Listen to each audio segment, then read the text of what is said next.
शाम के एक छोटे से गांव में एक गरीब धोबी रहता था। उसका जीवन सीधा और मेहनत भरा था।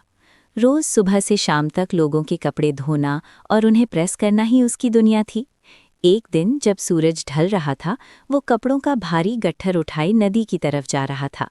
लेकिन उस शाम नदी पर जाते वक्त उसे रास्ते में कुछ दिखा। एक छोटा सा बेचारा कुत्ता। वो जख्मी था। उसके एक पैर से खून निकल रहा था और दर्द के मारे उसकी चीशी सुनाई दे रही थी। धोबी का दिल उस नन्हे से कुत्ते को देखकर पिघल गया। धोबी उस नन्हे से कुत्ते को अपने साथ अपने घर ले आया। उसने उसके जख्म को धोया, दवाई लगाई और उसे खिलाया पिलाया। कुछ ही दिनों में कुत्ता बिल्कुल ठीक हो गया। उस गरीब धोबी के घर में खुशियों की गुंज लौट आई थी। वो कुत्ता अब सिर्फ उसकी मदद नहीं करता था, वो उसकी दुनिया था।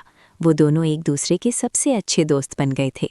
लेकिन एक दिन जब धोबी कपड़े देने गांव गया हुआ था, तब कुछ जंगली कुत्ते धोबी के घर आए। उन्होंने धोबी के कुत्ते से कहा, तुम इस गरीब इंसान के साथ क्यों रह रहे हो? चलो हमारे साथ जंगल। वहाँ कुत्ते राजा की तरह रहते हैं और वहाँ हर रोज़ ढेर सारा स्वादिष्ट खाना मिलता है। बेचारा कुत्ता उनके बहकावे में आ गया और अपने दोस्त को छोड़कर जंगल चला गया।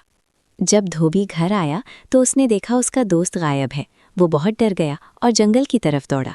वो जंगल के अंधेरे में अपने कुत्ते को खोजता रहा, पुकारता रहा। जब उसे वो मिला तो कुत्ता बहुत डरा हुआ और कमज़ोर लग रहा था। धोबी उसे वापस अपने घर ले आया, उसे बहुत समझाया और कहा कि वो कभी उसे छोड़कर ना जाए। लेकिन उसे फिर से बहकावे में आना था। अगले ही दिन जंगली कुत्ते फिर से धोबी के घर आए और धोबी का कुत्ता अपने दोस्त की सीख भूलकर फिर से उनके साथ जंगल चला गया। लेकिन इस बार जब वो जंगल पहुंचा तो उसे सब सच्चाई पता चली। वहां ना राजा की जिंदगी थी, ना ही खाना, सिर्फ दूसरे कुत्तों की मारपीट थी और भूख थी। जंगली कुत्तों ने उसे अपनाया नहीं, बल्कि उसे मारपीट कर भगा दिया। दर्द से भरा कुत्ता फिर से लौटकर अपने दोस्त के पास आया। उसने देखा कि धोबी उसे देख रहा था, लेकिन इस बार धोबी की आंखों में दया नहीं थी।